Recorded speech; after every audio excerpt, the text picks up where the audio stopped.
ሰላም ለእናንተ ይሁን። ዛሬ እንግዲህ በላይቭ ወደ እናንተ መጥቻለሁ። ኔትወርኬ ጥሩ ነው ብዬ አስባለሁ። እንዴት ናችሁ? እንዴት ዋላችሁ? ሰላም ዋላችሁ? እግዚአብሔር የተባረከ ይሁን። ዛሬ እስቲ እንግዲህ በአንድ አጠር ባለ ምሳሌና ነገር ግን ትልቅ ቁም ነገርን እንጨብጥበታለን ብዬ ያሰብኩትን ሐሳብ ወደ እናንተ እስቲ ላቀርብላችሁ። እስቲ አንድ ሰው ያለውን የሰውነት ክብደት ይዩትና በዛ የሰውነት ስጋ ክብደት ውስጥ የሚሸከመውን አጥንት ደግሞ አስቡት እና ከልክ በላይ ወፍሮ በጣም ወፍሮ ሰውነታችን ስጋችን በጣም አይሎ የውስጥ አጥንታችን ግን ያንን ያህል ጥንካሬ ከሌለው ምን የሚፈጠር ይመስላችኋል? ምን ይፈጠራል? ምን የሚፈጠር ይመስላችኋል? የተለመደ ነው፣ ሁላችንም የምናውቀው መልስ ነው። ያ ጠንካራ የሚባለው አጥንት የስጋውን ክብደት መሸከም አቅቶት ምን እየሆነ ይመጣል? ቤንድ እያደረገ ይመጣል፣ እየታጠፈ ይመጣል። ከዛው በኋላ ደግሞ አላስፈላጊ መሰበርም ሊመጣ ይችላል። ስለዚህ ዛሬ በቪዲዮ ውስጥ እንግዲህ የምንነጋገረው አንድ ትልቅ ሚስጥር ይሄ ነው። የስጋችንና የአጥንታችን ሚዛን በሚል ርዕስ እንስጠው መሰለኝ። የስጋችንና የአጥንታችን ሚዛን በቤተ ክርስቲያን ውስጥ ይሄንን እንድናየው ፈልጌ ነበር። በቤተ ክርስቲያን አገልግሎት ውስጥ ሳንበስል ስንገባ ምን ይፈጠራል? ገብተንስ እንዴት ነው መብሰል የምንችለው? ስለዚህ ይሄንን ላይክ እያደረጋችሁ እስቲ ሼር እያደረጋችሁ አብረን እንቆያለን። በቲክቶክም በዩቲዩብም ያላችሁ እግዚአብሔር ይባርካችሁ፣ ተባረኩ። ለወዳጅ ዘመዶቻችሁ ለጓደኞቻችሁ ሼር አድርጎላቸውና እስቲ እናንተም ያላችሁን አጭር ናትም ሰጣችሁ መልእክትና ሼር አድርጉና ከዛ በኋላ ወደ ትምህርቴ ወደ ዋናው ሐሳብ ይገባል ማለት ነው። እግዚአብሔር የተባረከ ይሁን፣ ክብር ለስሙ ይሁን። ስለዚህ በአገልግሎታችን ወይም በህይወታችን ውስጥ ስጋ ማለት ምን ማለት ነው ስንል ስጋ የታወቀ ነው አይደለም? የውጭ ስራችን ነው የሚታየው፣ ስብዕናችን ሳይሆን መድረክ ላይ መቆማችን፣ መዘመራችን፣ መስበካችን፣ በተለያየ ነገር መታየታችን፣ የሰዎች ሙገሳ። እንግዲህ ትንሽ ልጆች ጩኸት አለ ዛሬ እሁድ ስለሆነ እንግዲህ ስለዚህ የሰዎች ሙገሳ፣ የሰዎች ማሞካሸት፣ በቤተ ክርስቲያን ውስጥ የሚሰጠን የኃላፊነት ስም አለ። የኃላፊነት ስም ማለት ፓስተር፣ አገልጋይ፣ ዘማሪ ተብለን የሚወጣልን ማለት ነው። ስለዚህ እነዚህ ሁሉ የሚታዩት ማንነታችን ምንድን ናቸው? በአንድ እንትን ውስጥ እንከታቸዋለን። በአንድ ጥቅል ውስጥ ስንከታቸው የስጋ ማንነታችን ማለት ነው ይሄ። ስለዚህ የአጥንት ማንነታችን ደግሞ ማለት የውስጥ ስብዕናችን ነው፣ መንፈሳዊ ጥንካሬያችን ነው።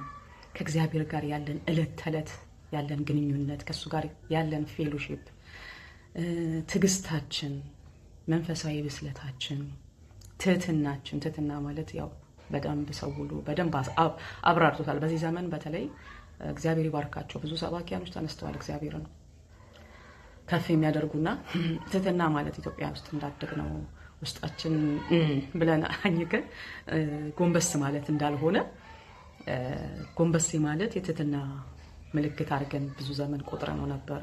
እርግጥ ነው ጎንበስታም ያስፈልጋል፣ ግን ያ አይደለም። ከውስጥ የሆነ ትህትና ዝቅ ማለት እንደ ኢየሱስ ክርስቶስ እግርን ማጠብ እስኪደርስ እሱ አምላክ ሆኖ ሳለ ነገር ግን የመጣበትን አጀንዳ ለመፈጸም የግዴታ ትህትና ሊያስተምረን እንደዛ እንዳደረገ፣ ስለዚህ እኛም ደግሞ የሱ ሮል ሞዴሎች ነን ብለን ካልን በትህትና ራሳችንን መግለጥ ይገባናል። ስለዚህ መንፈሳዊ ብስለታችን፣ ትዕግስታችን፣ ከእግዚአብሔር ጋር ያለ በቃ ሚስጥራዊ ግንኙነታችን ይሄ በአንድ ጥላ ውስጥ ሲደረግ ምን እንለዋለን?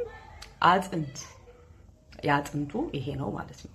ስለዚህ አጥንቱ ይሄ ከሆነ አጥንቱ ይሄ ከበስ በጣም ስትሮንግ ከሆነ ስጋችንን መሸከም ይችላል ማለት ነው አይደለ?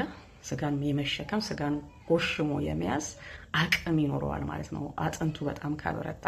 ስለዚህ አጥንትን በተለያየ ነገር ምን መግበው አይደለ? አጥንታችንን አግኝተን አይደለም ምን መግበው። መቼም ለአጥንታችን የተባሉ ቫይታሚን ዲ የተባሉ ሰፕሊመንቶች አሉ፣ እንደነ እንቁላል፣ ወተት፣ ስጋ፣ እዛ ውስጥ ቪታሚን ዲ ውስጥ የሚገኙ ከአትክልት የምናገኛቸው አሉ እና በስጋ ነው የምንወስዳቸው። አጥንታችንን አውጥተን ሴፓሬት አድርገን ለአጥንታችን ፊድ አናደርገውም፣ በስጋ ውስጥ ነው የምንወስደው። ስለዚህ ስጋና አጥንት ኮምፓቲብል ናቸው ማለት ነው፣ የተያያዙ ናቸው፣ ምንም የሚለያዩ አይደሉም። ኮምፓቲብል የማይሆኑት ማለት ቅድም መነሻ ሀሳቤ ላይ የጀመርኩት ሀሳብ ምንድነው? ቤንድ ሊያደርግ የሚችለው አጥንታችንን ቤንድ ሊያደርግ የሚችለው ስጋ በጣም ሲያይል፣ በጣም ውፍረት ሲበዛ፣ በጣም ስብ ሲበዛ ማለት ነው። ያ ስብ ደግሞ አሁን አንድ ላይ ጠቅሼዋለሁ፣ አንደኛ ፖይንቴ ሊያደርግ ጠቅሼዋለሁ። ስቡ ምንድነው? ስጋ ነው። ስጋ እንግዲህ የሰው ሙገሳ፣ የሰው የተሰጠን ኃላፊነት ከተሰጠን ነገር በላይ በልጦብን ካየነው እሱ ያው ስጋ ነው ማለት ነው። ስለዚህ ሳንበስል መግባት ታዲያ እንዴት ብለን ጥያቄ ሊነሳብን ይችላል አይደል? በውስጣችን ሳንበስል እንዴት ወደ አገልግሎት መግባት አለብን ወይስ የለብንም? አርፈን መቀመጥ አለብን ብለን ልንጠይቅ እንችላለን። እውነታው ግን ይሄ አይደለም። እውነታው ክርስቶስ በሰጠን ጸጋ በራሱ ታምኖ እንጂ በእኛ ላይ ታምኖ እንዳልሆነ ጸጋውን ሲሰጠን ለሁላችንም በራሱ ታምኖ ነው የሰጠን እና አብዛኞቻችን ወደ አገልግሎት ስንገባ ሙሉ በሙሉ ይበሰልን አልነበረም። አሁንም እየበሰልን ነው እንጂ የምንሄደው ገና በስለናል ብለን የተቀመጥንበት ታይም አይደለም። እንግዲህ ትልቁ አደጋ ያለው እዚህ ጋር ነው። ሳንበስል መግባታችን ላይ ሳይሆን ገብተንም መብሰልን ማንፈልግ ሰዎች አለን። ዘግተን የተቀመጥን በዝግ የምንጫወት ዘግተን መጫወት የለብንም። አደራ እምላችሁ ክርስቲያን ወገኖች፣ አደራ እምላችሁ ይሄ ነው። ዘግተን መጫወት የለብንም። የገባነው ልንበስል ነው፣ እየበሰልን ልንሄድ ነው። ስለዚህ ላለመብሰል መፈለግ ይሄ የመንፈሳዊ ሰው መገለጫ አይደለም። አንዳንዶቻችን አገልግሎት ውስጥ ስለገባ ብቻ መድረክ ስለያዝን ብቻ በቃ ያንን የአገልግሎት ሹመት የአገልግሎት ወይም ደግሞ ዘማሪዎች ከሆነን የአገልግሎት ልብሱን ስለለበስን ብቻ በቃ የደረስን የበቃን በጣም የበሰለን ይመስለን ይሆናል እና ግን አይደለም። ለውስጣዊ ብስለት የሚደረግ የውጫዊ አገልግሎት መጨረሻው ምንድነው? መሰበር ነው። መሰበር ነው ማለት ሁላችንም ደግሞ አይተነዋል። ይሄንንም አልፈንበታል። ሳላልፍበት የምናገረው ነገር አጥንቸው አይደለም፣ ምክንያቱም አልፌበት ነው የምናገረውና ለአንዳንዶቻችሁ ትምህርት ይሆናል። ከኔ በታች ላላችሁ ልጆችም በእድሜ ነው የምላችሁ እና ትምህርት ሊሆናችሁ ይችላል ብዬ አስባለሁ። ምክንያቱም ያለፍንበት ነገር አሁን የበቁ በጣም አማድ ብለን የምንላቸው ቤተክርስቲያን ሰዎች ገና እየበሰሉ ናቸው እንጂ በስለው ያበቁ ሰዎች አይደሉም። ስለዚህ ሳንበስል የአገልግሎት ውስጥ ስንቆይ በጣም ብዙ ምልክቶች ይታዩብናል፣ ብዙ ነገሮች ይታዩብናል። አንደኛው በትንሽ ነገር መሰናከል ነው። በትንሽ ወሬ ፓስተሩ በሚናገረን ዘማሪው ወይ የሆነ ነገር በሚናገረን ጊዜ መሰናከል እና ሰው ባላመሰገነንም ቁጥር ዝም ባለን ቁጥር በቃ ቅር መሰኘት፣ ለምን እንደዚህ አልተባልኩኝም፣ ለምን ቴንኪው አልተባልኩኝም መባል። ቴንኪው መባል የለብንም እያልኩኝ አይደለም። ነገር ግን ከአገልግሎቱ ይበልጥ አሁንም በደንብ ኮቴሽን አድርጋችሁ ልትሰሙኝ የምፈልገው ምንድነው? ከተሰጠን ጸጋው ከተሰጠን አገልግሎቱ ይበልጥ ወይም ደግሞ ከአጥንቱ ይበልጥ ስጋው ሲበልጥ ምን ይሆናል? ምን እንሆናለን ነው። ምን እንሆናለን?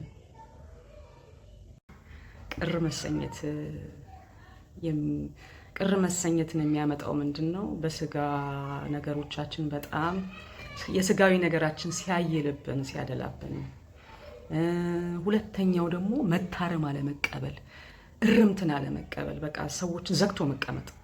አንዴ በስያለው ለነገሩ አሁን የሆነ ትምህርት ሲሰጥ ለምሳሌ ነው የምላችሁ፣ የሆነ ትምህርት የሰጠ አንድ አስተማሪ ቢኖር እዛ ትምህርት ውስጥ ያው ከቃላት ብዛት ኃጢአት ይገኝበታል አይደል? ስህተት ይበዛበታል ይላልና እግዚአብሔር ቃል ትክክል ነው ማለት ሁሉም ስብከቶች ስህተት ይበዛባቸዋል እያልኩኝ ሳይሆን በቃ ከቃላት ብዛት ግን ምሳሌያዊ የሆነ ነገር ሊጠቀስ ይችላል።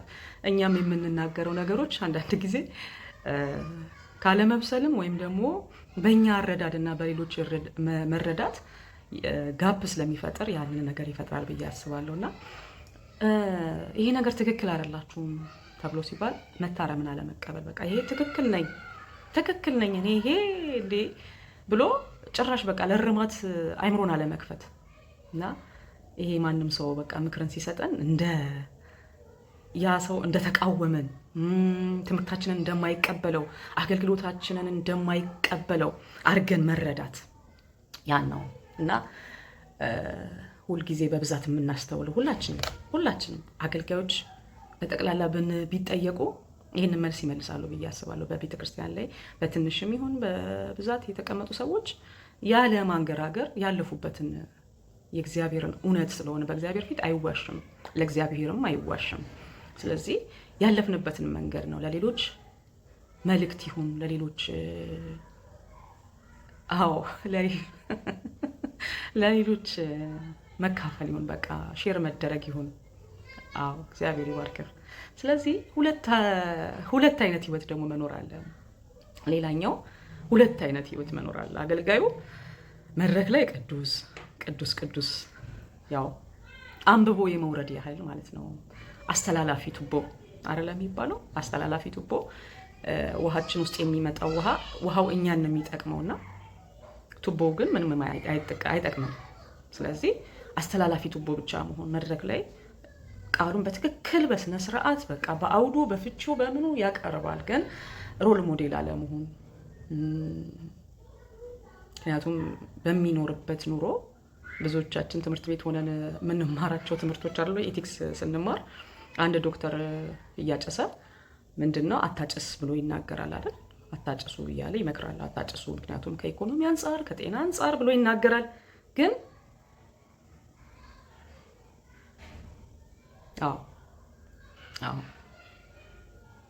ትክክል ብለዋል። ከኢኮኖሚ አንፃር ከጤና አንፃር አታድርጉ ብሎ ሊመክረን ይችላል። ነገር ግን ራሱ ያደርገዋል። በዛ እንግዲህ ተገዝቷል ማለት ነው።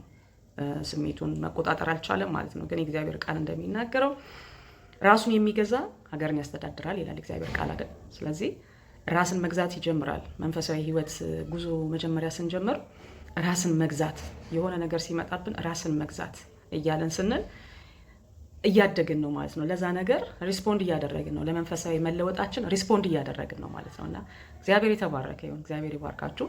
ስለዚህ ማንም ሰው ምክር ሲሰጠን መቀበል አለብን።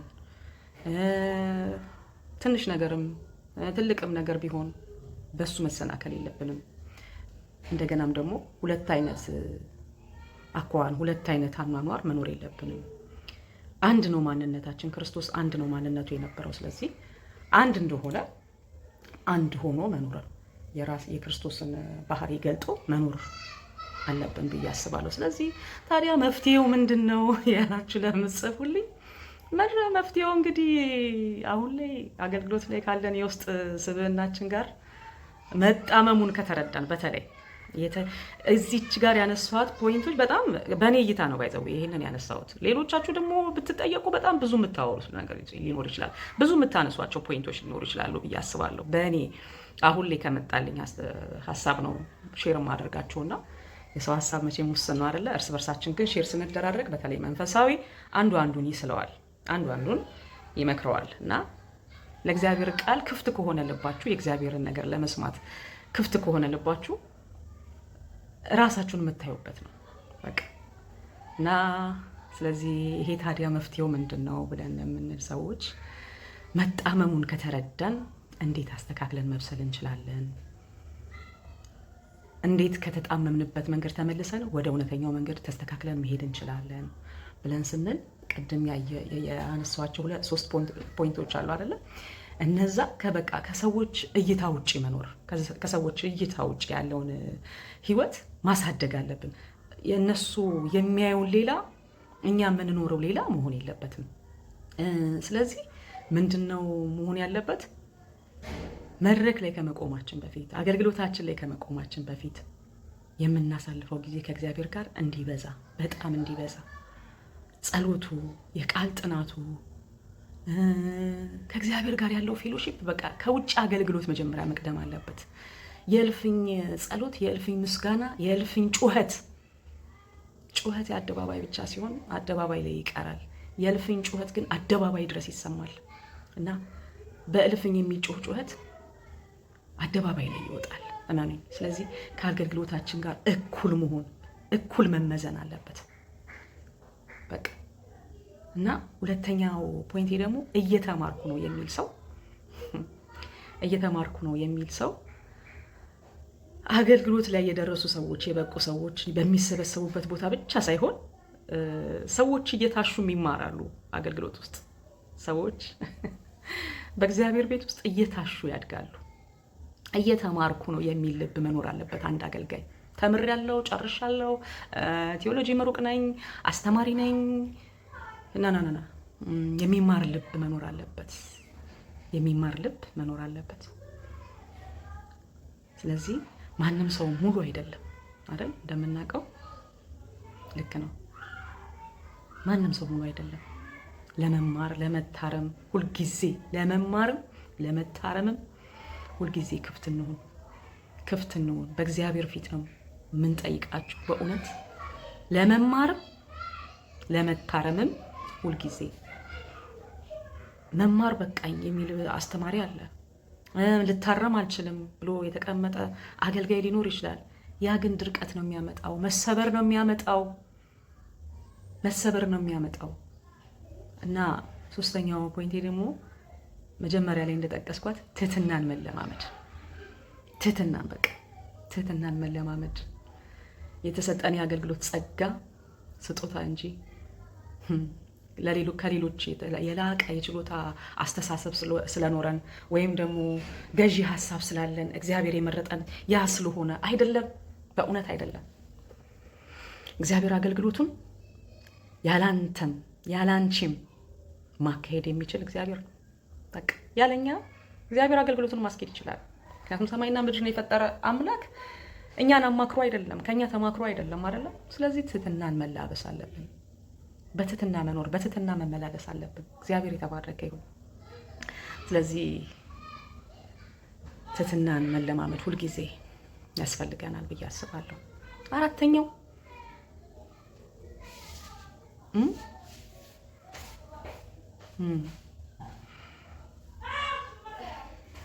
ኦኬ። ስለዚህ ሜንቶርሺፕ ማለት እንግዲህ ሜንቶሪንግ ነው ማለት ትምህርቱ ብቻ ሳይሆን ህይወቱን፣ አካሄዱን፣ የውስጥ ማንነቱን በደንብ መመርመር ያስፈልገናል ብዬ አስባለሁ። እና አባቴን ከህፃንነቴ ጀምሮ ነው የማውቀው። በውጭውም በውስጡም ያለውን ድክመት ያለውን ጥንካሬ ማለት በጣም ፍጹም እግዚአብሔር ነው እያልኩኝ አይደለም። ድክመት ይኖርበታል። የማይበትም የምቆጣበትም የምናደድበት ነገርም ከራሴ ጋር ይኖራል አለ። ስለዚህ ግን ያ ሳይሆን በውስጣችሁ የምትቀበሉት አይነት ሰው አለ አይደል? ልክ እንደዛ ለማለት ፈልጌ ነውና የማታውቋቸውን ፓስተሮች ግን ሜንቶሬ ናቸው ለማለት በጣም መቸገር ነውና ምን አለኝ አንድ ሰው እንደውም የብስለትሽ ምልክት ነው እና የስነ ልቦና ወይም ችግር ይመጣል፣ የመንፈሳዊ ክፍተት ምንድነው ያለኝ? የመንፈሳዊ ክፍተት ይታይብሻል፣ መንፈሳዊ ክፍተት አለብሽ ማለት ነው። አሁን ሜንቶር አጠገብሽ ከሌለ ሲለኝ አንደኛ ኢየሱስ ክርስቶስ አለ በስደት ውስጥም ቢሆን፣ ሁለተኛ ደግሞ እግዚአብሔር ይመስገን አባቴን በህይወት አቆይቶልኛል እና አሁንም ላለኝ ጥያቄ ሳይሰለች በቀኝ ደከመኝ ሳይል እየመለሰልኝ ነው ያለው። መሸም ነጋም አይልም። ስራ ቦታ እንኳ ቢሆን ስራውን ቦታ አመሻሽቶ ጊዜውን አመሻሽቶ ይደውልኛል እና ያናግረኛል። ያለብኝን ብሽታ እንደ እግዚአብሔር ቶሎ ብሎ ጥርት ያደርግልኛል። አንዳንድ ጊዜ የማይመልሳቸው መልሶች አሉ። እጸልይልሻለሁ ይላል፣ እንጸልይበት፣ በዚህ ጉዳይ ላይ እንጸልይበት ይላል። አለበለዚያ ደግሞ ምሳሌዎችን ቀደም እንደነገርኳቸው ገና ምሳሌውን ሲናገር አውቀዋለሁ፣ በቃ መልሱን አውቀዋለሁ፣ መልሱን ቶሎ ብዬ እረዳዋለሁ ማለት ነው። ስለዚህ ጢሞቴዎስ በእናቱ እንትን ኤንቄና በአያቱ ሎዮድ ነው አይደል ሲማር የነበረው ቅድም እንዳየ ነው። ስለዚህ ሜንቶር የነበሩት እናትና አያቱ ሴቶች ናቸው። ስለዚህ እኔም ደግሞ ሜንቶሬ አባቴ ነው ብል በፍጹም ላፍርበትም፣ መንፈሳዊ ድክመቴንም ማሳያ አይደለም። የስነ ልቦናም ችግርም የለብኝም። እግዚአብሔር የተባረከ ይሁን። ክብር ለስሙ ይሁን። ምክንያቱም በአንተ ያለው ግብዝነት ይላል የሌለበትን እምነት አስባለሁ አለ። በቃ ጳውሎስ ለጢሞቴዎስ ሲናገር ይህ እምነት ደግሞ አስቀድሞ በአያትህ ሎዮድ በእናትህ ሄውንቄ ነበረባቸው። ሁለቱንም ጭራሽ እንኳ የሚያውቅ ነበርና እችን የዛሬ 2 ዓመት ነበረ የጢሞቴዎስን ጥናት በቤተ ክርስቲያናችን ሲደረግ የነበረው። በጣም ጢሞቴዎስን በቃ በምኒ ጢሞ ልባልም ትንሽ ነበር የቀረኝ። ደስ የሚል ጥናት ነበር። እግዚአብሔር ይባረክ። ከብዙ ሰዎች ጋር ጢሞቴዎስን አጥንቻለሁ። ከብዙ ከባባድ ወጣቶች ልጆች ጋር አጥንቻለሁ እና እግዚአብሔር ይባረክ። አሁንም እንደገና እግዚአብሔር ቃል ሲመጣ በሰዓቱና በእንትኑ ደግሞ አሁንም እግዚአብሔር ቃል አዲስ ነው። ስለዚህ የሌሎች ፓስተሮችን አለመቀበል አይደለም፣ ጥንቃቄ ማድረግ ግን ያስፈልጋል ብዬ ነው የማስበው። ትምህርታቸውን ታዳምጣለህ፣ አዳምጣለሁ፣ ሰማለሁ። ስብከታቸውን አዳምጣለሁ። እንኳን አይደለም የነሱን አጠገብ ያሉትን ቤተክርስቲያኔ ብዬ የሄድኩባትን ቸርች አይደለም ዩቲዩብ ላይ ቲክቶክ ላይ አንዳንድ እንትኖች እኮ ይመጣሉ አይደል፣ እንሰማለን። ነገር ግን አጥልለን መስማት ይጠበቅብናል። በዚህ ዘመን ላይ በጣም ሁሉንም ማግበስብሶ መውሰድ አላዋቂነት ነው። መንፈሳዊ አለመብሰል ማለት ያ ነው። እንደውም ቶሎ ብሎ በጣም ማቹርድ ነው ብለን የምናስበው ሰው በህይወት አካሄዱ ካልመሰለኝ ሜንቶር ሊሆነኝ አይችልም። ስለዚህ ህይወት እንትናቸውን ትምህርታቸውን አዳምጣለሁ፣ ህይወታቸውን ግን ያለው በጣም ፍጹም ይሆኑ ብዬ አይደለም። ደግሞ ይሄን ጋርም ኮቴሽን ልታረጉበት በደንብ ልትሰሙኝ ይገባል እላለሁ። እግዚአብሔር ይባርካችሁ። ስለዚህ ህይወቴን ለአባቴ ጥበብ ምክር መስጠቴ አይቆጨኝም። ምክንያቱም ከልቡ ይጸልይልኛል፣ ያንጸኛል። የሆነ ኃላፊነት እንዳለበት ትክክለኛ በቃ ኃላፊነት አለብኝ ስለሚል ጥቂት አሁን የሆነ ይህን ሳምንት አንድ ችግር አጋጠመኝ እና ችግር አይደለም በእርግጥ ሰው ሁላችንም የምናልፍበት ነገር ይሄ ነገር እንደዚህ ሆነ ብዬ ስል እናቴ ፈጥና አይዞሽ በቃ ጸልይ መጀመሪያ እንደዚህ አድርጊ። ከዛ አባቴም ደግሞ ሰምቼ ነው እናትሽ ነግራኛለች ደውላልኝ እንትን ነግራኝ ነበርና ለዛ ነው የደወልኩልሽ። አያችሁ ምን ያህል ቅጽበታዊ የሆነ እርምጃ። እርግጥ ነው እንደኔ ቤተሰቦቻችሁ ያላመኑ ላይሆኑ ይችላሉ፣ ግን እንዲህ አይነት ሰዎችም ደግሞ አሉ፣ በእውነት አሉ። ገዷቸው የእናንተ ነገር ገዷቸው ቤታቸው ውስጥ ቁጭ ብለው የሚያለቅሱ በእጃቸው መድረስ ሲያቀታቸው ወደ እናንተ ጋር በእግራቸው የሚደርሱ ሰዎች ደግሞ ብዙ እንዳሉ ደግሞ በጣም ልታስተውሉ ይገባል። እውነቴን ነው የምላችሁ። እኔ እንዲህ አይነት ነገር ስላጋጠመኝ ነው መድረስ አቅም ባጣሁበት ሰዓት ላይ በጉልበቴ ግን እረዝማለሁ። በጉልበቴ ነው የምረዝመው። በጉልበቴ ተንበርክኬ ከችግሩ በላይ ረዝማለሁ፣ እነዛን ሰዎች እደርሳለሁ። ስለዚህ በጉልበት መንበርከክን ያህል ከውስጥ መሰጠትን ያህል የመሰለ ነገር የለምና እግዚአብሔር ይባረክ። ሜንቶር ላይ እንግዲህ በጣም ብዙ ሳናውቀው ሄድን አይደል? በስደት ሀገር ላይ እንግዲህ ትልቁ መታደል ሰውን ማግኘት ነው። በእውነት ያገኛችሁ ሰዎች ተባርካችኋል። በእውነት አካውንታቢሊቲ ፓርትነር ያገኛችሁ ሰዎች በጣም ተባርካችኋል። እና ስለዚህ የህይወታችንን መመሪያ ምክር አባታችን እንደ ሜንቶር አድርገን መጠቀማችንን መንፈሳዊ ብስለት ጉለት እንዳይመስላችሁ ዛሬ በዚች እንደውም ቪዲዮ አጋጣሚ ነው በእውነት የተናገርኩትና ስለዚህ ይሄ ነው ልላችሁ አስባለሁ፣ እወዳለሁ። እግዚአብሔር ይባርካችሁ። ስለዚህ ሳንበስል መግባት በእንትን ውስጥ ወደ አገልግሎት ሳንበስል መግባት በጣም ትልቅ ከባድ ችግር ነው። ስጋዊ ነገራችን አይሎ ማለት ይቅርታ፣ ስጋችን ነገር በጣም እያየለ አጥንታችን መሸከም እስከማይችለው ድረስ ከሆነን በጣም ከባድ ነው። ስለዚህ እንዴት ገብተን እንብሰል? በቃ እንዴት ነው ገብተንም በአገልግሎታችንም እንዴት ነው ገብተን የምንበስለው የምትሉ ሰዎች ደግሞ እሱ ልጠይቅ ነበር። እሺ እንዴት ነው የምንበስለው? መብሰል እንችላለን ሁላችንም። ቅድም እንደተናገርኩት በስለን የገባን ሰዎች አይደለንም። እዛ ውስጥ እያለን አገልግሎት ውስጥ እያለን ያንን ግን ፖይንት የሆነ እንትን መጥቀስ የምፈልገው ህፃኑ ምኑ የሚግባ እያልኩኝ አይደለም። ምንድነው ገና የተጠመቀውም ወደ አገልግሎት ይሄድ፣ ሳይማር ሳይበስል ይሄድ እያልኩኝ ደግሞ አይደለም። በጣም ጥንቃቄ በጣም በጥንቃቄ ልትሰሙኝ ይገባል። መሰረታዊ የሆኑ ትምህርቶችን መማር እንደገናም ደግሞ ያስተማረው ሰው የቀረጸው ከደህንነት ጀምሮ ስለ ክርስቶስ ያለውን እምነት በሱ ላይ እያየበት ፍሬ እያየበት ሲሄድ ይሄ ሰው ወደ ምንድን ነው የሚያደላው፣ ይህች ሴት ወደ ምንድን ነው የምታደላው ብሎ አንድ አስተማሪ ሲያስተምረው የነበረው ዘማሪ ይሁን በስነ ጽሁፍ ይሁን በስብከት ይሁን በየትኛው ጋር ነው ይሄ ልጅ ያለው ይሄ ሰው ያለው ብሎ ማሳደግ ይችላል። እና ትንንሽ ነገሮችን እየሰጠ ትልልቅ ጉባኤ ላይ ከማድረሳቸው በፊት ትልልቅ ጉባኤ ላይ ገብተው ልጆቹ ከመሰናከላቸው ሰዎቹ ከመሰናከላቸው በፊት እንደዚህ ፌሎሺፕ በሚመስል ነገር እዛ ላይ መብሰል አለባቸው ብዬ አስባለሁ። እና ሳይበስሉ ይግቡ እያልኩኝ አይደለም። ነገር ግን ሁላችንም እዛ ውስጥ ገብተን እየበሰልን ነው። ለመብሰል የተዘጋጀ መሆን አለብን። በስለናል ብለን መቀመጥ የለብንም። የኔ አቋም የኔ ንግግር ይሄ ነው። እንግዲህ ከተረዳችሁኝ መብሰል አለብን። በስለናል፣ ጨርሰናል፣ በቃ ታጥበናል፣ ተቀድሰናል እንደዚህ ብሎ ሳይንስ የለም። ሁልጊዜ በእግዚአብሔር ቤት ውስጥ መማር አለ፣ ማስተማር አለ አይደለ? ለማስተማር ደግሞ ሁልጊዜ መማር አለ። ሁልጊዜ ከእግዚአብሔር ጋር አታችመንታችንን መጨመር አለብን። ሁልጊዜ የእሱን ቃል ማንበብ አለብን። በቃል ውስጥ መኖር አለብን። በቃል ውስጥ መመላለስ አለብን። በጸሎት ህይወታችን ማደግ አለብን። እና ይሄ ነው መፍትሄው። ይሄ ነው መብሰል ማለት። ስለዚህ በስለናል ብለን በር ዘግተን ብንቀመጥ ጥያቄ ይመጣብናል። ጥያቄ ውስጥ ነው ያለነው። እና ጥያቄ ካለባችሁ እስቲ ጥያቄያችሁን ጻፉ።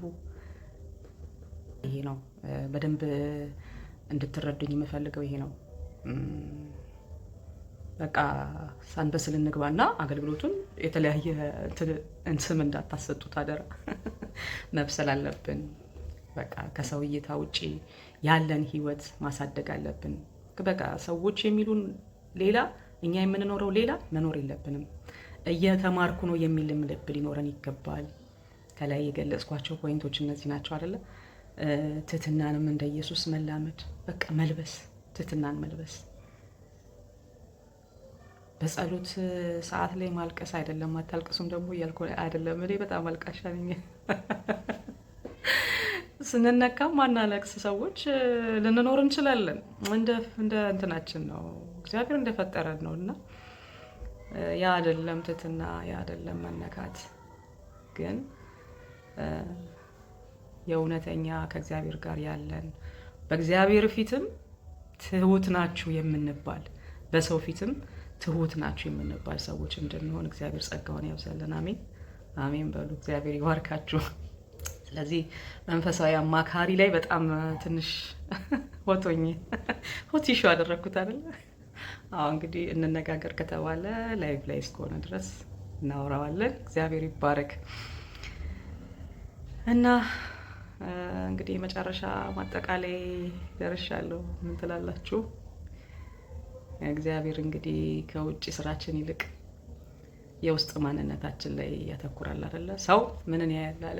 ፊትን ያያል። እግዚአብሔር ግን ልብን ያያል። መንገዳችንን የሚያቀናልን፣ ሀሳባችንን የሚያስተካክልልን እግዚአብሔር ነው። ስለዚህ የውስጥ ማንነታችንን ዘልቆ የሚያይ አምላክን መሸወድ አንችልም። ሰዎችን በተቀባባ ነገር በዚህ አንደበታችንን በጣም ምንድነው ስሙ አድርገን ልናልፍ እንችላለን። የተቀባባ አገልግሎት ልበለው፣ ኢንስፓየርድ የሆኑ ወርዶች ምናምን አድርገን ሰዎችን በጣም የሚስብ በቃ የሚያነቃቃ ምናምን እሱ አይደለም። የእግዚአብሔር መንፈስ አንድ ቃል ያለባት የእግዚአብሔር መንፈስ አንድ ሰዓት ከሚወራው ወሬ እግዚአብሔር መንፈስ ስላለበት ይከብዳልና ዛሬ እንግዲህ በዚህ በመንፈሳዊ ጉዟችን ላይ በአገልግሎታችን ላይ ምን ማድረግ እንዳለብን ሼር ላደርጋችሁ ያለፍኳቸውን ነገሮች ያለፍኳቸው ህመሞቼም ስላሉ መንገዶቼ ግማሾቹ በቃ በራሴ ምክንያት ያመጣኋቸው ህመሞች ናቸው ብዬ ነው የማስበው። ግማሾቹ ግን በትክክለኛው መንገድም ሄደ በትክክለኛ አስተሳሰብ በትክክለኛ ብስለት ውስጥም ሆነ አንዳንድ አለ ያው መገፋፋት ስላለ እና እግዚአብሔር ያስችላል። እግዚአብሔር አሳልፎን ደግሞ ለዚህ ክብር ሲያበቃን እግዚአብሔር የተባረከ ይሁን፣ ክብር ለስሙ ይሁን። ስለዚህ የሰውነታችንን አጥንትን መሸከም የሚችለውን በቃ አቅም እንድንሰጠው ሁልጊዜ አጥንታችንን መመገብ አለብን ብዬ ያስቀመጥኳቸው የመጀመሪያ ቃላቶች አሉ አይደለ? አጥንታችንን መመገብ አለብን። ቪታሚን ዲ እጥረት አለብን። አዎ መጉበጥ አለ፣ አለበለዚያ ጎብጦ መሄድ አለ። ስለዚህ ስጋችን እንዳያይል አጥንታችንን መመገብ አለብን። ለአጥንታችን ጥንካሬ የሆነንን መንፈሳዊ ህይወታችንን በደንብ መመገብ አለብን። ከእግዚአብሔር ጋር ያለንን ኢንቲሜሲያችንን በደንብ አድርገን ማጠናከር አለብን ብዬ አስባለሁ። እግዚአብሔር ደግሞ ያግዘናል። መንፈሳዊ ስብዕናችን ሳይጣጣም አገልግሎታችን ውስጥ መሸከም የሚችለው በቃሉና በጸሎት ብቻ ሲሆን አይደለም። በቃ በቃሉ በጸሎት ስንጠነክር ብቻ ነው መሸከም የምንችለው። እግዚአብሔር በእርግጥ ጸጋውን ይሰጠናል። እንዳንወድቅ እኮ ብዙ ይታገላል እኮ አይደለም። ግን ከዛም የበለጠ ደግሞ ልንጠነክር የምንችለው የእግዚአብሔር ቃል ምን ይላል? የሆነ ነገር ሲያገኘን፣ የሆነ ነገር ሲያጋጥመን፣ በቤተ ክርስቲያን ይሁን በቤት ይሁን በራሳችን ላይፍ እለት ተዕለት ተግባራችን ይሁን ሲያጋጥመን ምን ይላል የእግዚአብሔር ቃል ብለን ስንል ያ ነው ለአጥንታችን ጠገን እየሆነን የእግዚአብሔር ቃል እየመገብ ነው። እንደገና ደግሞ እነዛንስ ሰዎች ሪስፖንድ የምናደርግበት ምላሻችን ተግባራችን ምንድን ነው? እኩይ ተግባር መመለስ የለብንም። እኩይ ተግባር ካደረግን ያው አለመብሰላችን አለማወቃችን ነውና ያደረግን ሰዎች ካለን እኔም ካለሁኝ እንግዲህ ይቅር ታላለሁኝ። ይቅር ማለት ያስፈልጋል። እግዚአብሔር ፊት ንጹህ ሆኖ እንደመቅረብ እንዴት ደስ የሚያሰኝ ነገር አለ በእውነት።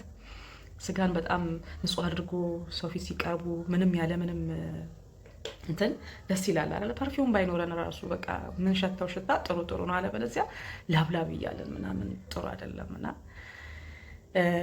ሁልጊዜ ስራ ውስጥ አገልግሎት ውስጥ መጋጨት ሊኖር ይችላል። ስለዚህ በትህትና ነገሮችን መፍታት በጣም ቁም ነገርን ይሰጠናልና የዛሬው አጭር መልእክት አጭር ብዬ ግን አስረዘምኩታ። ይህ ቪዲዮ እንግዲህ ለእናንተ ይጠቅማል ብዬ ለአገልግሎት ላይ ላሉ ወዳጆቼ፣ ዘመዶቼ፣ ጓደኞቼ በጣም የምወዳቸው እዚህም ያሉ ኢትዮጵያም ያሉ ውጭም ያሉ ብዙ ወገኖች አሉኝና እናንተን ይጠቅማል ብዬ ነው ዛሬ እስቲ ነፃ ስሆን ወደ እናንተ የቀረብኩትና እንግዲህ የውጭ አገልግሎታችንን መንፈሳዊ ጥንካሬያችንን በልጦ ይሆን? የትኛው በልጦ ይሆን ነው የኔ ጥያቄ ዛሬ። እንግዲህ አጥንታችን እያጣመመው ነው ወይስ አጥንታችን በጣም ስትሮንግ እያደረገ ስጋችንን እየያዘ ነው? እሱን መጠየቅ ነው የምፈልገውና መልሱ አዎ ከሆነ እንግዲህ ዛሬውኑ ወደ ውስጣችን መመለስ ያለብን ሰዎች አለን። መመከር ያለብን ሰዎች አለብን። አይ ምክር አያስፈልገኝም ብለን የዘጋን ካለን ደግሞ የምክር ደጆቻችንን መክፈት አለብን። የምክር ደጆቻችንን ከፍተን ማስተናገድ አለብን። እሱ ነው አገልጋይነት ማለት። መናቅ አይደለም። እግዚአብሔር ምንድን ይላል? ትልቅ ነው። መዝሙረኛው ዳዊት ሲናገር እግዚአብሔር የተባረከ ይሁን። እግዚአብሔር ትልቅ ነው፣ ነገር ግን ማንንም አይነቅም። ስለዚህ የታላቅነቱ ሚስጥር የሰው ልጅ አለመናቁ፣ የራሱ የፈጠረውን አልናቀም። ስለዚህ እኛ እንዴት እርስ በርሳችን እናናቃለን? ትንሽ ነው አገልግሎቱ፣ እንደዚህ ነው፣ በዚህ ወጥቶ በዚህ ወርዶ ብለን እንዴት እንንቃለን? መናቅ ራሱ የትህትና አንዱ ተለዋዋጭ ምንድን ነው ተገልባጭ የሚባለው አንዱ ተቃራኒ ነገር ነው። እና እግዚአብሔር ይባርካችሁ። እንግዲህ ይሄንን ቪዲዮ ላይ አድርገዋለሁ ዩቲዩብ ላይ የተጠቀማችሁበት በውስጥ አታናግሩኝ። እዚህ ላይ ያላችሁ ሰዎች በውስጥ አታናግሩኝ፣ በዩቲዩብ አናግሩኝ። በዩቲዩብ እዚህ ላይ እግዚአብሔር ይባርካችሁ። ከኔ ጋር ስለነበራችሁ እግዚአብሔር ይባርካችሁ። ሳላደንቃችሁ አላልፍም። አብራችሁኝ ከመጀመሪያው ጀምሮ ስለነበራችሁ ተባረኩ። ጌታ ኢየሱስ ይባርካችሁ። ስለዚህ መልሶቻችሁ አዎ ከሆነ ዛሬው ነው እንግዲህ ወደ ውስጣችን ወደ ማንነታችን ውስጥ ወደ ዳነው መንፈሳችን ማየትና ጠልቀን አይተን እንዴት ነው አጥንቴ ነው ወይስ ስጋዬ ነው ያየለው ብለን ለደቂቃ ያህል ብዙ አውርቻለሁ። ብዙ ካወራሁት ውስጥ ግን አንዷን ነጥብ ይዛችሁ ትምህርት እንዲሆናችሁ እግዚአብሔር ይርዳችሁ። እና አገልግሎታችሁን ሳታቆሙ መብሰል ትችላላችሁ። የውስጥ ማንነታችሁን ማጠንከር ትጀምራላችሁ። በጣም እግዚአብሔር ፊት ንጹህ ሆኖ እንደ መቅረብ በቃ ምንም የሚያስደስት ነገር የለም እና እግዚአብሔር ይባርካችሁ። ዩቲዩብ ላይ ያስቀምጠዋለሁ። እንግዲህ ሰብስክራይብ አድርጉ፣ እዛ ላይም ሼር አድርጉ። ጠዋት ጸሎት እዛ ላይ አደርጋለሁ። የማለዳ ጸሎት እንጸልያለን አብረን። ስለዚህ እዛ ላይ ሰብስክራይብ አድርጉ። ምንድናት እቺ ደግሞ የደውል ምልክቷንም ኖቲፊኬሽን እንዲመጣላችሁ አብሩ። እግዚአብሔር ይባርካችሁ። ሼር አድርጉ ለወዳጆቻችሁ፣ ለዘመዶቻችሁ፣ ለጓደኞቻችሁ ሼር አድርጉ። እስቲ እግዚአብሔር ይባርካችሁ። ተባረኩ። ከኔ አገልግሎት ጋር አብራችሁ ስለቆማችሁ ውድ ጓደኞቼ፣ ወዳጆቼ፣ የቲክቶክም የዩቲዩብም ጓደኞቼ፣ ወዳጆቼ ተባረኩ። በጣም አመሰግናለሁ። ሰላም ለእናንተ ይሁን። በሌላ ቪዲዮ እንግዲህ በሌላ ደግሞ ጊዜ እስክንገናኝ ድረስ ተባረኩ።